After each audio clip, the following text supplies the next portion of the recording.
네, 오늘 함께 보실 말씀은 히브리서 10장 1절부터 18절까지 말씀입니다. 히브리서 10장 1절부터 18절까지 말씀입니다.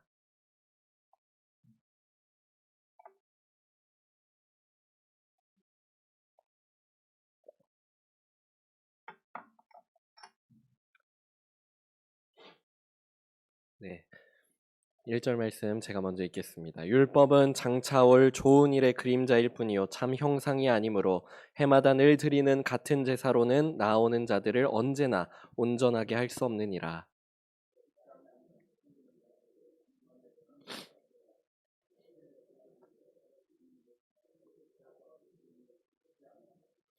그러나 이 제사들에는 해마다 죄를 기억하게 하는 것이 있나니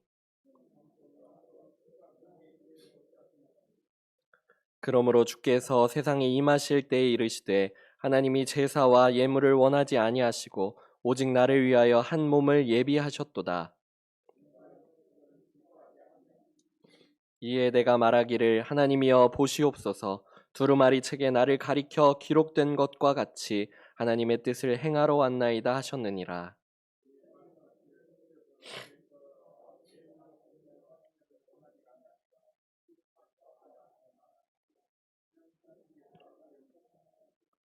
그 후에 말씀하시기를 보시옵소서 내가 하나님의 뜻을 행하러 왔나이다 하셨으니 그 첫째 것을 폐하심은 둘째 것을 세우려 하심이라.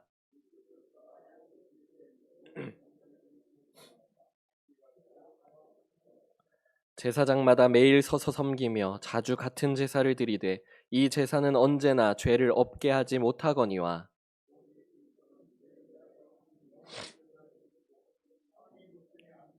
그 후에 자기 원수들을 자기 발등상이 되게 하실 때까지 기다리시나니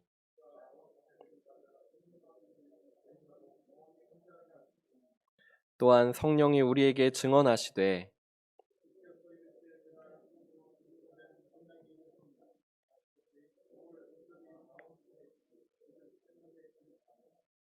또 그들의 죄와 그들의 불법을 내가 다시 기억하지 아니하리라 하셨으니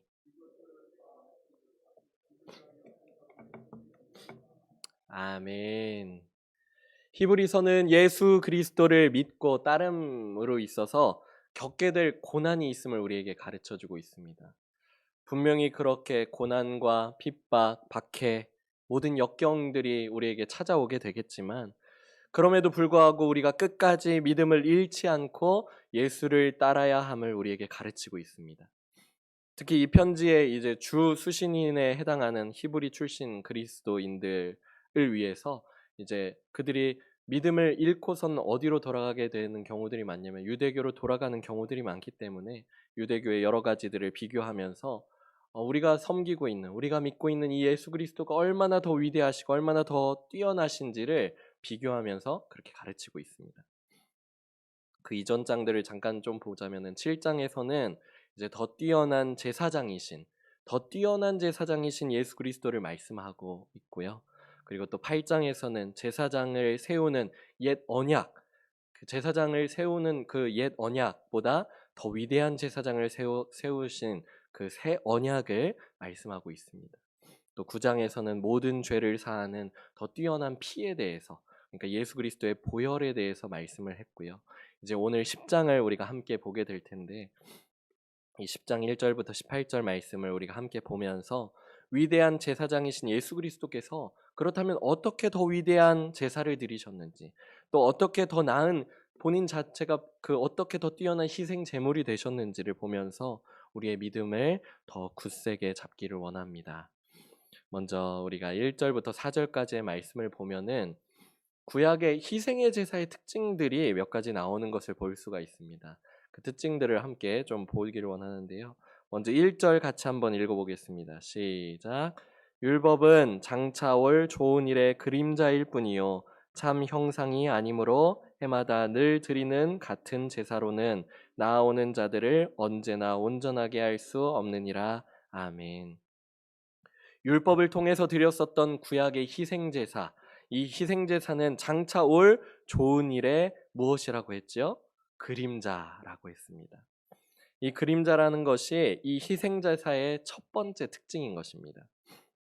그림자는 빛이 이제 사물을 통과하게 되었을 때 빛이 통과하지 못하고 사물과 부딪혀 가지고 빛이 통과하지 못해서 생겨난 그늘을 그림자라고 하지요.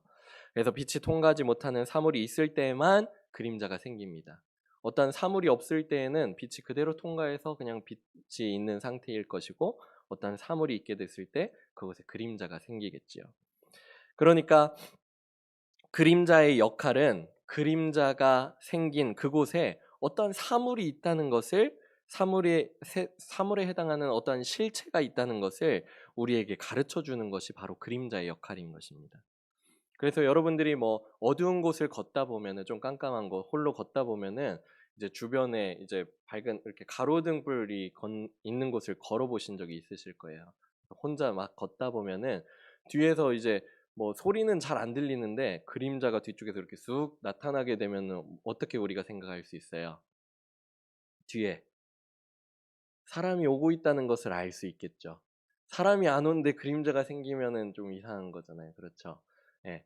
그림자가 이렇게 우리 앞쪽으로 이렇게 점점 생겨나는 것을 보면은, 아, 내 뒤에서 어떤 사람이 오고 있구나 하는 것을 알 수 있다는 거예요. 그림자가 생겼다고 해서 아, 이것은 그림자만 있구나 하고 생각하는 사람은 없겠죠. 어떠한 존재가 있기 때문에, 어떠한 실체가 있구나 하는 것을 알 수 있는 것입니다. 따라서 그림자인 구약의 희생제사가 바로 이 그림자라고 했는데, 우리에게 실체인 참 형상이 있다는 것을 우리에게 가르쳐 주는 역할이 바로 이 구약의 희생제사라는 것인데요. 그것이 그림자일 수밖에 없는 이유가, 이 희생제사는 해마다 반복해서 드리는 제사라는 것입니다. 해마다 반복해서 드리는 제사이고, 또 그렇게 드릴 수밖에 없는 이유는, 말씀을 보니까 이 희생 제사는 언제나 우리를 온전하게 할 수 없기 때문이라고 말씀하고 있습니다. 1절 마지막 부분에 보면은, 같은 제사로는, 해마다 늘 드리는 같은 제사로는 나오는 자들을 언제나 온전하게 할 수 없느니라 라고 말씀하고 있죠. 언제나가 중요한 것 같아요. 언제나라는 말은요, 뭐 가끔 어쩌다 한 번씩은 되는 것을 얘기하는 것이 아니라 확률적으로 몇 프로를 얘기하는 것일까요? 언제나라는 것은 100%, 언제나, 항상.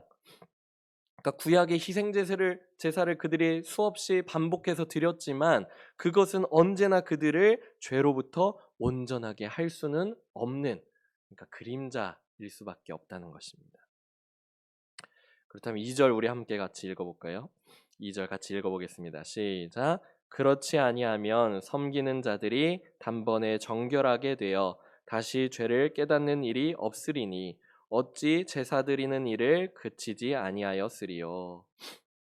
만약에 구약의 희생제사가 제사를 드리는 사람들로 하여금 그렇게 드렸었던 단 한 번의 제사로 완전하게 깨끗하게 되어졌었다면, 그들이 해마다 반복해서 드릴 필요가 있을까요, 없을까요? 완전하게 깨끗해졌으니까 더 이상 희생제사를 드릴 필요는 없었을 것입니다. 더 이상 죄의식을 가질 필요도 없고, 짐승을 잡아서 드리는 그런 번거로운 희생제사, 이 제사를 반복해서 드릴 필요가 없었겠지요. 그런데 이 구절을 어떤 사람들은 이렇게 해석하더라고요. 아, 이제 예수님을 통해서 죄 사함을 받았고 구원도 받았으니까 이제 우리는 죄로 인한 그런 의식들 없이 이제 내 마음대로 살아도 이제 구원받아서 내가 천국에 갈 수 있다고. 그래서 우리는 더 이상 죄의식을 갖고 더 이상 하나님께 회개기도 드리지도 않아도 되고, 그렇게 내 마음대로 살아도 된다고 그렇게 가르치는 무리들도 있습니다. 하나님은 독생자 예수를 보내주셨죠. 그리고 그분의 모든 물과 피를 쏟게 하시면서 십자가에 달려 죽게 하시기까지 나를 구원해 주신 것이 어떠한 이유입니까? 이제는 이제는 네 마음대로 살아도 된다 하시면서 그렇게 예수를 죽이시고 그렇게 하신 것이 아니라는 거예요. 네가 더 이상 이제는 네 마음대로 살고 더 이상 네가 회개하지 않아도 된다. 네가 이제 죄가 다 사해졌으니까 회개하지 않고 살아도 된다. 하나님 의지함 없이 마음껏 네 마음대로 살아라. 그렇게 하신 것이 절대 아닌 것입니다. 하나님께서 예수 그리스도를 보내주시고 우리를 위하여서 모든 물과 피를 쏟으시면서 그렇게 단 한 번의 희생 제사를 드리신 것은 하나님과 우리와의 관계를 위하여서 우리를 용서해 주시고 또 더 하나님을 잘 의지하면서 살 수 있게 하시기 위하여서 그렇게 하신 것을 믿으시기 바랍니다. 하나님과 이제 예수님께서 죽으심을 우리가 믿음으로 구원받았으니까 우리는 어떻게 살아도 상관없다. 어떻게 살다 할지라도 우리가 천국에 갈 수 있다. 그런 이유로 우리를 구원하여 주신 것이 아니라 하나님과 관계를 더 끈끈하게 맺게 하시기 위하여 하나님과 우리 사이에 맡겼던 죄를 허물어 주심으로 이제는 우리가 하나님과 소통하고 그렇게 하나님과 관계하면서 더욱더 하나님을 의지하면서 살아갈 수 있도록 하기 위하여서 그렇게 해주셨다는 사실입니다. 그것을 이제 3절에서 바로 이야기하고 있는데요. 우리 3절 말씀 한번 같이 읽어보겠습니다. 시작. 그러나 이 제사들에는 해마다 죄를 기억하게 하는 것이 있나니. 그러니까 구약의 희생 제사는 내 죄가 깨끗해졌으니까 다음 제사를 드리기 전까지는 이제 내 마음대로 살아도 된다. 또 희생 제사를 통해서 다음번에 드릴 희생 제사를 통해서 죄 사함을 받게 하는 것이 아니라 희생 제사를 통해서 내 죄를 기억하라는 거예요. 내가 이러한 큰 죄를 지었구나. 저 짐승이 내 죄를 대신해서 죽고 있는데 그런 피를 쏟으면서 그렇게 죽고 있는데 사실은 내가 죽어야 될 존재인데 내 죄가 이렇게 크구나. 사실은 내가 죽어야 되는구나 하는 것을 기억하고 돌이키고 또 다시 회상하면서 나는 죄인이구나. 그래서 죄인으로서 자각하면서 살아가기 위하여서 또 이제 나는 죄인이니까 나는 누가 필요합니까? 나는 죄인이니까 나는 반드시 하나님이 필요하구나. 나는 주님 없이는 살 수 없구나. 그렇게 알려주는 것이 바로 그런 희생 제사였다는 것입니다. 그러한 고백을 드리는 사람이 내 마음대로 살 수 있을까요? 나는 죄인이구나. 나는 주님밖에는 내가 주님 없이는 살 수 없구나. 그렇게 고백드리는 사람이 내 마음대로 살 수 있어요? 회개하지 않고 살아갈 수 있어요? 더 이상 죄의식 없이 하나님께 회개함 없이 살 수 있습니까? 그럴 수 없죠. 그러한 삶을 살아가는 것은 하나님과 단절된 삶이에요. 하나님이 필요 없는, 왜냐하면 나는 이제 더 이상 회개할 것도 없어요. 나는 이제 완전히 구원받아서 나는 그냥 내 마음대로 살다가 그냥 천국만 가면 돼요. 그렇게 고백하는 사람들은 하나님이 더 이상 필요하지가 않겠죠. 하나님과 단절된 삶을 살아가는 거예요, 그냥.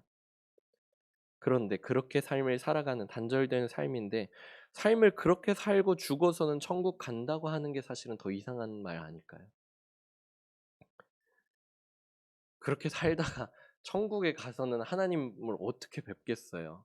그 삶을 내가 하나님과 상관없이 살아왔었는데 우리는 예수 그리스도를 이제 믿음으로 말미암아서 이제 그분께 속한 사람이 된 줄 믿습니다. 이제는 내 뜻대로 살아갔었는데 그동안 내 뜻대로 살았었는데 주님께서 나를 구원해 주심으로 말미암아서 예수 그리스도를 믿게 해 주셔서 그 믿음으로 말미암아서 그분께 속한 그런 삶을 살게 된 것입니다. 하나님이 나를 그 보혈의 값으로 주고 사셨는데 이제 어떻게 우리가 우리 뜻대로 살 수 있겠어요? 하나님의 뜻대로 살아야죠. 음, 그 마트를 가다 보면은 마트에 가서 이제 진열된 상품들을 쭉 보게 되잖아요. 근데 처음에는 얘네들이 처음 나온 상품들은 되게 당당하게 그렇게 진열되어 있습니다. 앞쪽에 사람들이 잘 볼 수 있는 곳에. 그리고 뭐 딱히 세일도 하지 않고 뭐 새 제품이니까 새로 나온 기술을 가지고 있고 좋은 제품이니까 당당하게 가격표를 딱 드러내고 있습니다. 근데 시간이 좀 점차 지나게 되면 어떻게 될까요? 제품들이 안 팔리게 되니까 가격도 세일도 하게 되고 어떻게든 사람들의 더 눈에 잘 띄게 되어서 팔릴 수 있도록 그렇게 하겠죠. 근데 만약에 이 물건이 끝까지 팔리게 되지 않으면 어떻게 될까요? 끝까지 팔리게 되지 않으면 뭐 어떻게든 되겠죠. 네, 뭐 굉장히 진짜 헐값에 팔려질 수도 있고요. 또 뭐 어떠한 것들은 뭐 진열된 상품이 오래되었다고 해가지고는 또 싸게 팔기도 하고 또 그렇게도 결국에 안 팔릴 때는 뭐 수출하거나 어디 안 이렇게 개발도상국 같은 곳에 수출하거나 싼 값에 헐값에 수출하거나 뭐 그렇게 하지 않겠어요? 우리 인생도 그런 것 같습니다. 만약에 우리가 이제 이 땅에 태어나고 이 땅에 나오게 됐는데 우리가 그냥 우리의 삶으로 그냥 살다가 끝나게 되면은 우리는 제품들이 어디로 팔려나갈지 모를 그 어느 곳으로 가게 되겠죠. 그런데 우리도 역시 마찬가지로 죄인으로 살다가 죄인으로 죽으면 결국엔 지옥으로 갈 수밖에 없습니다. 근데 누가 우리를 사주셨어요? 예수님께서 우리를 사주셨어요. 어떤 값으로 사주셨어요? 그분의 보혈의 값으로 사주셨습니다.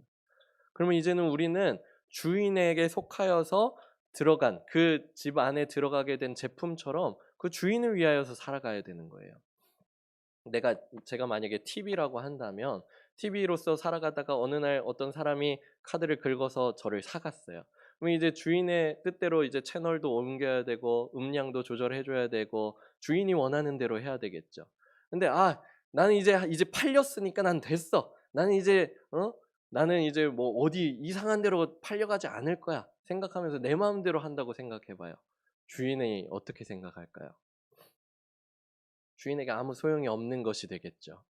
내가 아무리 채널을 막 돌리고 음량 조절을 하는데 얘가 듣질 않는 거예요. 얘 마음대로 막 틀어지고 마음대로 꺼지고 하는 거예요. 그러면 뭐 바로 어디 팔거나 아니면 폐품 처리시키거나 그러겠죠. 우리들도 예수님의 보혈값으로 사게 된 그런 존재들이 이제 되었고 이제 주님께 속한 자들이 되었으니까 주님과 관계하며 주님과 함께 그렇게 동행하는 삶을 살아야 될 줄 믿습니다.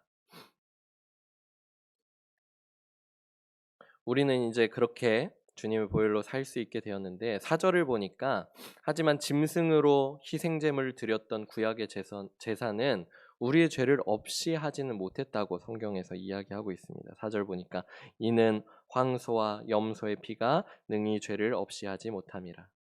그 이전에 구약의 제사로는 우리에게 자꾸 이제 뭐 짐승의 피로써 우리를 이제 살려고 했던 거예요. 근데 이걸로는 살 수가 없어요. 왜냐면 우리는 하나님의 형상을 닮은 그런 존귀한 존재들이잖아요. 그렇죠. 근데 짐승의 피값으로 살 수 없는 거예요. 짐승의 피값으로 살 수 없죠. 그래서 능히 죄를 없이 하지 못했다는 거예요. 그런데 죄사함이라는 것이 값을 분명히 지불해야지 없이 되는 것인데 그렇게 짐승의 것으로는 온전히 지불되지 않는다면 우리는 무엇을 드릴 수 있겠습니까? 그것을 이제 5절부터 7절까지 그렇게 말씀을 하고 있는데요. 이 말씀은 이제 시편 40편 6절부터 8절까지 말씀을 인용해서 그렇게 말씀하고 있는 말씀인데요. 우리 5절부터 7절 우리 한번 길지만 같이 한번 읽어보겠습니다. 시작. 그러므로 주께서 세상에 임하실 때에 이르시되 하나님이 제사와 예물을 원하지 아니하시고 오직 나를 위하여 한 몸을 예비하셨도다. 번제와 속죄제는 기뻐하지 아니하시나니 이에 내가 말하기를 하나님이여 보시옵소서 두루마리 책에 나를 가리켜 기록된 것과 같이 하나님의 뜻을 행하러 왔나이다 하셨느니라. 아멘. 이 말씀을 방금 전에 말씀드린 대로 다윗의 시에서 나온 말씀입니다. 다윗은 그렇게 고백한 거예요. 헛된 제사와 제물들을 하나님께서 기뻐하지 아니하시고 또 그런 제사와 제물을 드리는 번제와 속죄제를 하나님께서는 요구하신 것이 아니고 그 제사를 드리는 사람의 마음의 중심을 보시면서 하나님의 뜻대로 행하는 그런 순종하는 삶을 하나님께서는 즐거워하신다. 그런 내용을 하나님께 찬양 올려드린 내용이거든요. 오늘 본문에서는 그리스도의 입장으로 우리에게 적용해서 말씀하고 있는 거예요. 5절 말씀처럼 주께서 세상에 임하실 때에 이르시되, 그러니까 그리스도의 입장에서 그렇게 말씀하시는 거예요. 하나님은 우리를 온전하게 할 수 없는, 그러니까 짐승으로 드리는 구약의 희생 제물로 드린 제사와 예물을 원하지 않으신대요. 그래서 그리스도께 입히실 몸을 마련해 주셨다는 것입니다. 그래서 그리스도께서는 하나님의 뜻을 행하려고 순종하셔서 이 땅에 오셨다는 것을 이 말씀에서 이야기하고 있는 것입니다. 구약의 희생 제사는 우리가 단순히 생각해 보면은 희생 제물에게 자신의 죄를 전가시키고 또 그것을 잡아 죽임으로 인해서 죄를 없이 한다는 제사를 드리는 사람의 입장을 우리가 먼저는 생각할 수 있을 것 같아요. 그런데 희생 제물의 입장에서 하나님께 드려지는 순종의 행위에도 오늘 말씀을 통해서 볼 때 초점을 맞춰볼 수 있다는 것을 알 수 있습니다. 그것을 우리가 쉽게 알 수 있는 것은 창세기에서 볼 수가 있겠죠. 하나님께서 아브라함에게 약속하신 것처럼 아들을 주셨어요. 독자 이삭을 주셨죠. 근데 그는 아브라함이 100세에 낳은 그런 독자 이삭입니다. 이삭이 이제 아브라함의 사랑을 받고 무럭무럭 자랐겠죠. 마음껏 받으면서 어느 정도 이제 자라게 되었어요. 그런 어느 날 하나님께서 아브라함을 부르시고 독자 이삭을 희생제물로 바치라고 그렇게 요구를 하시죠. 아브라함은 그 말씀을 따라서 어떻게 했습니까? 모리아 산에 올라가서 이삭을 결박하고 제단나무 위에 올려놓고 그를 칼로 잡아 제물로 삼으려고 그렇게 했습니다. 아브라함의 입장으로 보면은 그의 제물 하나님께서 바치길 원하셨던 그 희생 제물을 잡아 드리는 그런 입장이었었고, 그리고 또 아브라함은 그로 인하여서 믿음의 조상으로서 하나님께서 그 믿음을 인정하시고 믿음을 받으시고 그를 믿음의 조상으로 삼아 주셨습니다. 그런데 이삭의 나이가 몇 살쯤 되었을까요? 성경에서 이제 정확히 나와 있지는 않지만 그냥 우리가 생각해 볼 수 있을 것 같아요. 그 아브라함이 살고 있는 곳에서 모리아 산까지 가는 길이 3일 길이 걸렸다고 했습니다. 그러니까 그들이 왕복해서 간 길은 3일, 3일 해서 6일 정도의 거리였어요. 물론 나귀를 끌고 가긴 했지만 뭐 이삭이 항상 타고 있지는 않았을 거라고 봐요. 그리고 또 이제 갔었던 길 중에 그들이 모리아산 문턱에 이렇게 도달했을 때 이제 정상까지 올라가야 되는데 아브라함이 그 종에게 이야기를 하죠. 이제 나귀 없이 이제 내 아들만 데리고 올라가서 제사를 드리고 오겠다 그렇게 말하고는 나귀를 두고 가요. 나귀를 두고 가는데 그 번제단을 쌓을 나무들을 이제 이삭에게 지우고 올라가게 시켰습니다. 그런 이삭이 힘이 있어야 되겠죠. 또 가는 도중에 이삭이 아브라함에게 여쭤보죠. 희생 제물이 없다는 것을 그가 인지하고 있었던 거예요. 아버지, 우리가 다른 것들은 다 있는데 하나님께 드릴 희생 제물이 없습니다. 그렇게 이 말씀을 드린단 말이죠. 그런 것을 인지할 수 있을 정도의 나이였습니다. 그런 이삭이 아버지와 산 정상에 도착하고서 열심히 번제단을 쌓은 후에 아버지가 자신을 결박하기 시작하는 거예요. 그리고 번제단 위에 자신을 올려놓습니다. 그리고 이제 칼을 빼드는 거예요. 이삭의 나이가 뭐 적어도 뭐 10대 이상은 됐겠죠. 제가 생각해 보면은 그 초등학교 이전 나이인데 뭐 그렇게 3일 길을 막 가고 차도 없는 시절이었잖아요.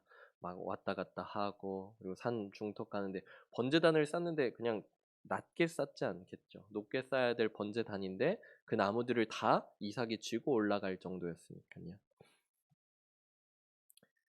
그런데 아버지가 그렇게 하는 거예요. 자신을 결박시키는 거예요. 그리고 저 번제단 위에 올려놓는 거죠. 칼을 빼드는 거예요.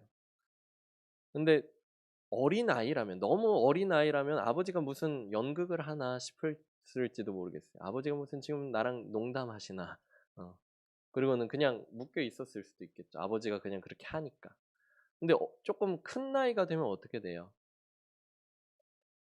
이게 지금 상황이 자신을 마치 죽이려고 하는 게 느껴지겠죠. 충분히. 아, 나를 희생자물로 삼는 거구나 느껴지겠죠. 근데 이삭은 뭐 결박을 풀지도 않고 도망가지도 않았고 그랬다는 거예요. 왜 그랬을까요? 그가 지적으로 상당한 결함이 있었기 때문에 그랬을까요? 그가 너무 어린다는 것은 아니었다고 했죠. 아니면 아버지가 분명히 중턱에서 대답해 주셨듯이 하나님께서 자기를 위하여 어린 양을 친히 준비해 주실 것을 아버지께서 칼을 빼드는 순간까지도 그렇게 믿고 있었기 때문에 도망가지 않고 있지는 않았을까 생각해 보게 되는 것 같아요. 구약의 희생제물도 그가 짐승이었고 또 사람의 손에 잡혀 있기 때문에 가만히 있을 수밖에 없지만 이것 또한 희생제물의 순종의 개념이 분명히 있을 수 있음을 우리에게 가르쳐 주고 있습니다. 왜냐하면 그림자의 참 형상, 참 실체이신 예수 그리스도께서 희생 제물이 되셨다는 거예요. 예수 그리스도께서도. 근데 희생 제물이 되셨는데 어떻게 희생 제물이 되셨냐? 7절 마지막에 하나님의 뜻을 행하러 왔나이다. 하나님의 뜻을 행하러 왔나이다. 순종하시기 위하여서. 순종하심으로 그렇게 희생 제물이 되셨다는 것입니다. 하나님의 아들이시고 또 말씀이신 그리스도께서 이 땅에 사람의 몸을 입고 오시고 또 십자가에 달려 죽으신 것은 그리스도의 순종의 결과였다는 것입니다.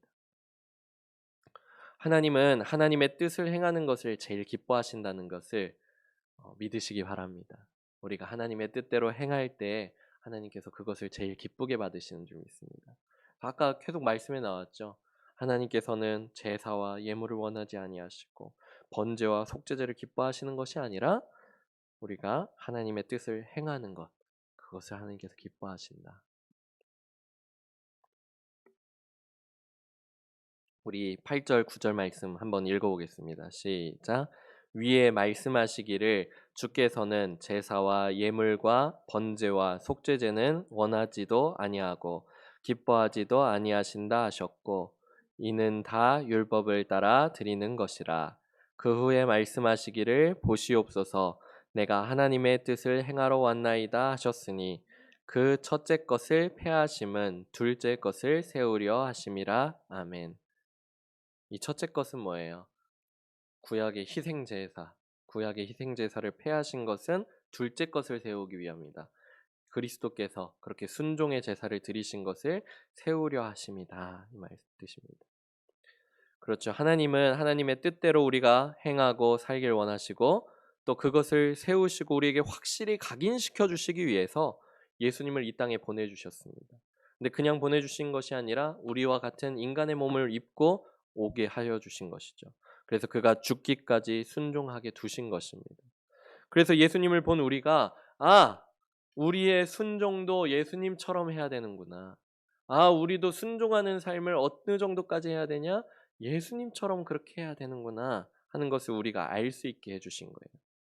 그런 고백을 가지고 살아가기를 하나님께서 원하신 줄 믿습니다. 또 10절의 말씀처럼 예수님의 그런 순종이 없었으면 우리가 거룩하다 하심을 입게 될 수 없었을 것인 줄 믿습니다. 우리 10절 같이 읽어보겠습니다. 시작. 이 뜻을 따라 예수 그리스도의 몸을 단번에 들이심으로 말미암아 우리가 거룩함을 얻었노라. 아멘. 할렐루야. 그러니까 예수님의 죽기까지 이렇게 순종하심이 우리에게 의롭다 하심을 입게 해주셨고 또 예수님의 순종하심이 우리를 세상과 구별되게 그렇게 만들어 주신 줄 믿습니다.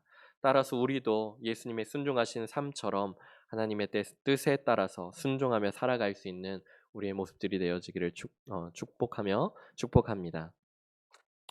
마지막으로 11절부터 18절의 말씀은 그렇게 순종으로서 들으셨던 이 제사, 순종으로 희생 제물이 되어 주신 일이 왜 더 뛰어난지, 왜 위대한지 우리에게 추가로 더 말씀해 주고 있습니다. 먼저 11절을 보면 구약의 희생 제사도 결코 만만히 드리는 것은 아니었음을 우리에게 말씀하고 있죠. 11절 우리 같이 한번 읽어볼까요? 시작.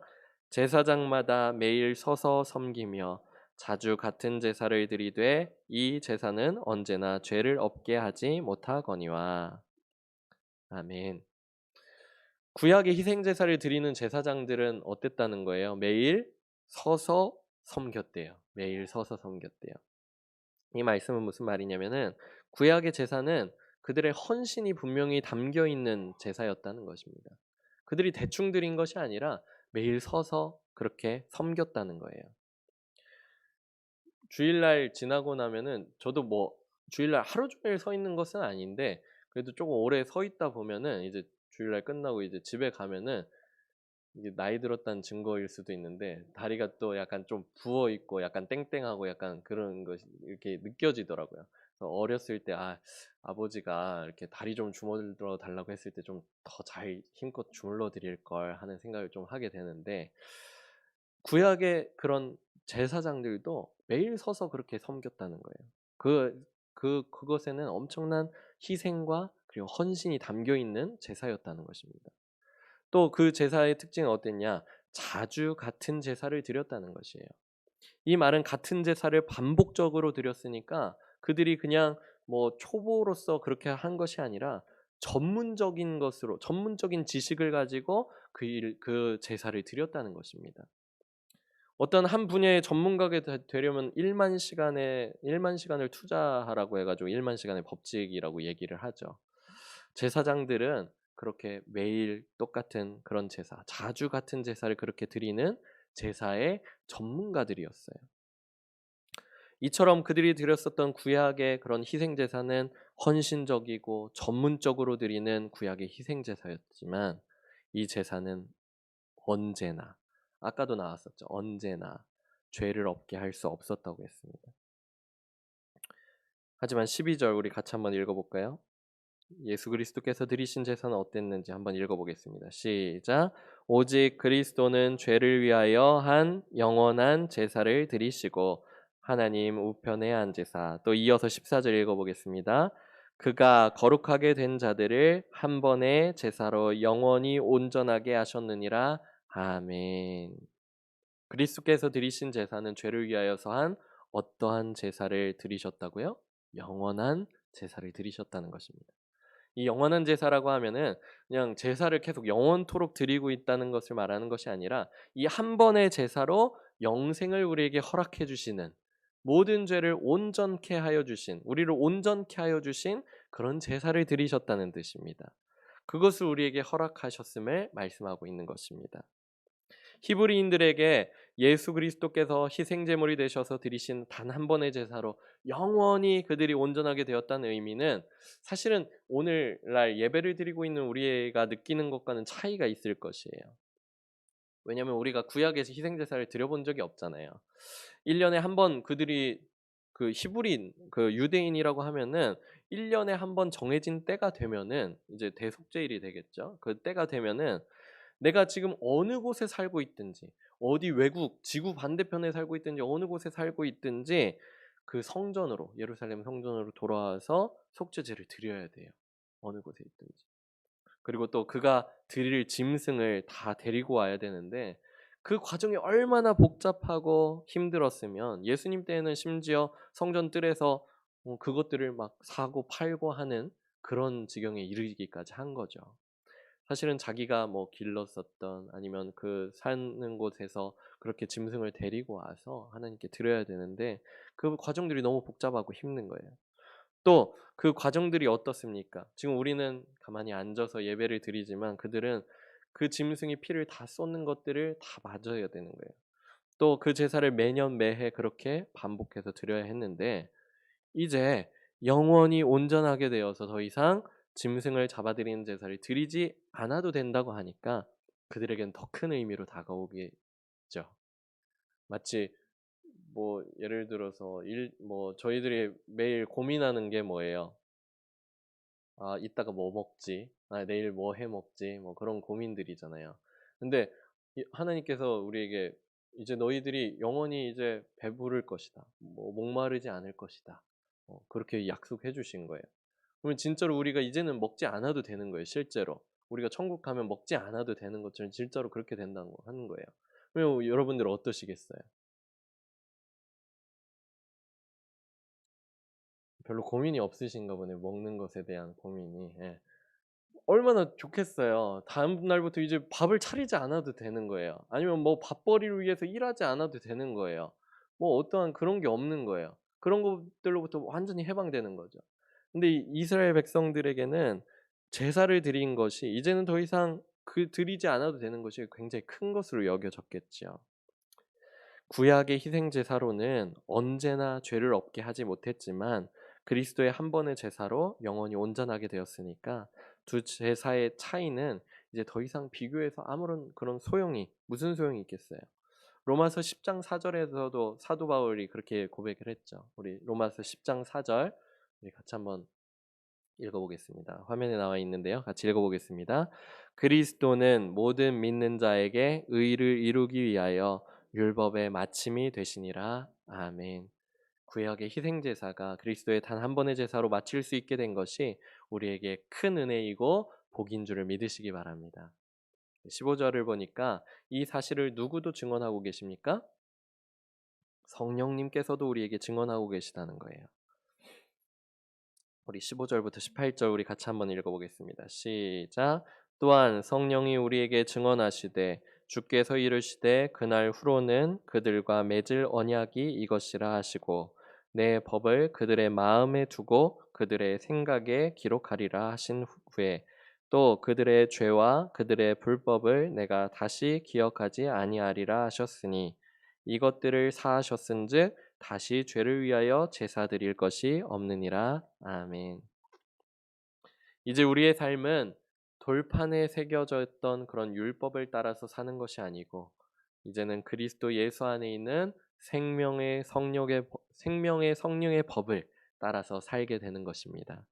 우리의 마음에 심으신 법으로 살게 되는 것입니다. 이 법은 이제는 죄와 사망의 법이 아니고 진리 안에서 자유할 수 있는 자유의 법인 줄 믿습니다. 따라서 우리는 자원하는 심령으로 즐거움 가운데에서 하나님의 말씀을 따라 살면 되는 줄 믿습니다. 또한 성령님께서는 우리 마음에 계시면서 우리에게 말씀을 기억나게도 해주시고 또 말씀을 따라서 순종할 수 있도록 힘도 주시는 줄 믿습니다. 그래서 우리에게 베풀어 주신 완전한 속죄로 말미암아서 죄를 위한 이제 우리의 죄를 해결하기 위한 희생 제사를 더 이상 드릴 필요가 없게 된 줄 믿으시기 바랍니다. 그래서 우리는 이제 완전한 그런 구원받은 자녀로 살아가게 되었는데 그렇지만 우리가 주님과 동행하면서 그렇게 하루하루 살아가야 될 줄 믿습니다. 그렇기 때문에 그분이 우리의 모든 죄를 해결하여 주시고 우리의 죽음의 문제 모든 문제들을 해결해 주셨기 때문에 이제는 우리가 주님을 위하여서 살아갈 수 있습니다. 또 주님만을 우리의 소망으로 삼고 살아갈 수 있습니다. 또 주 없이는 살 수 없습니다 하는 그런 고백을 가지고 살아갈 수 있는 것인 줄 믿습니다. 이제 2020년이 딱 한 달밖에 남지 않았죠. 이제 2021년을 맞이하게 되는데 2021년이 어떤 해가 될까요? 여러분들 혹시 2019년 그 마지막 달에 2020년을 계획하시면서 생각해 보시면서 혹시 이렇게 살아가게 될 줄을 혹시 예상해 보신 분들 계실까요? 아무도 없었을 것 같아요. 아무도 없었을 겁니다. 많은 전문가들이 내년도를 어떻게 흐르게 될 것이다 많이 예측하고 그런 것들을 이렇게 내놓지만 사실은 우리가 알 수 있는 건 아무것도 없는 것 같아요. 그렇지만 우리가 우리에게 이 칠흑과 같은 어둠, 앞날의 어둠이라 할지라도 우리에게는 주님이 계신 줄 믿습니다. 우리의 삶의 소망 되신 주님, 또 우리의 삶의 등대 되신 주님, 우리의 삶의 빛이 되신 주님을 우리의 삶의 소망 삼으시면서 그렇게 살아가는 우리 성도님들 다 되시기를 축복합니다. 요새 혹시 이 단어 아세요? 영끌이라는 단어 아세요? 영끌. 요새 나오는 신조어인데 영혼까지 끌어모은다라는 그것을 줄인 말이에요. 그래가지고 요새 청년들 사이에서 젊은 사람들 사이에서 많이 나오는데요. 젊은 사람들이 소망이 없는 거예요. 부동산 시장도 다 어려워지고 뭐 주식도 어렵고 뭘 해도 어렵고 그냥 직장 연봉 가지고는 뭐 집을 구하고 결혼하는 것도 턱없이 부족하고 아무런 소망이 없는 거예요. 그래가지고 나온 것이 영혼까지 끌어모아서 막 대출 다 받고 막 전부 다 해가지고 위험성 큰 주식에 팍 박아버리는 거예요. 그래서 되면은 그냥 대박 터지는 거고 안 되면 그냥 포기하는 거죠. 그냥. 그러니까 마지막 한 방을 노리는 거죠.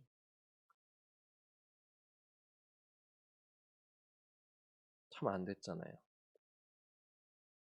세상을 살아가는 게 너무나도 소망이 없고 그런 게 없어요.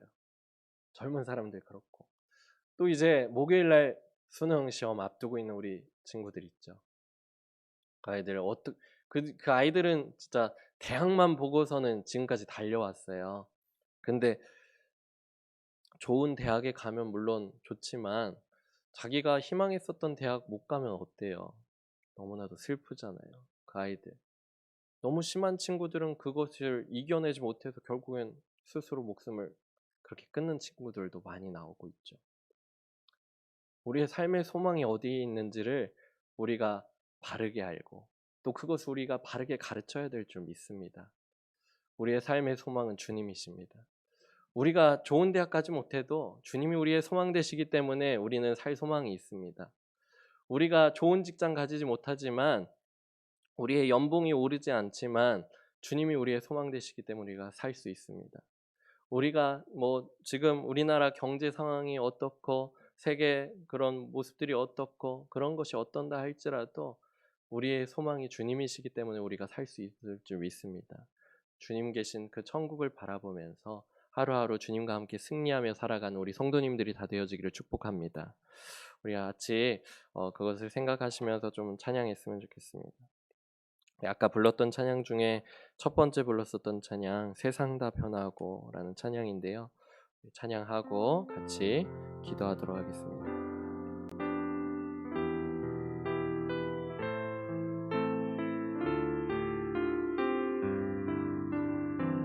세상 다 변하고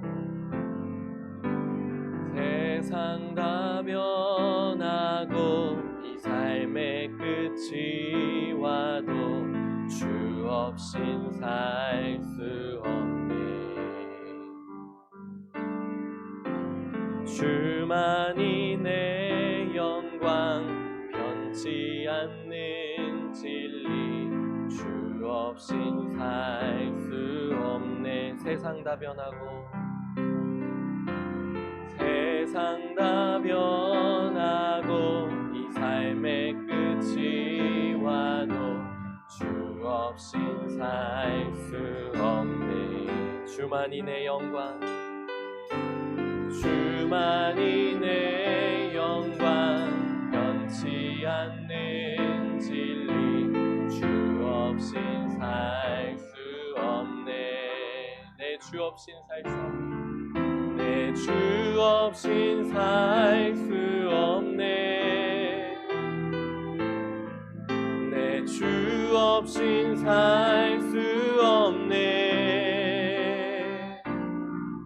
내 인생의 등대 내 삶의 소망 내 주 없인 살 수 없네. 우리 2절로 찬양하겠습니다. 좋으신 아버지 좋으신 아버지 진실하신 친구 주 없인 살 수 없네. 내 소망 내 위로 내 소망 내 위로 내 영광 내 기쁨 주 없인 살. 우리 다시 한번 찬양하겠습니다. 좋으신 아버지 좋으신 아버지 진실하신 친구 주 없인 살 수 없네.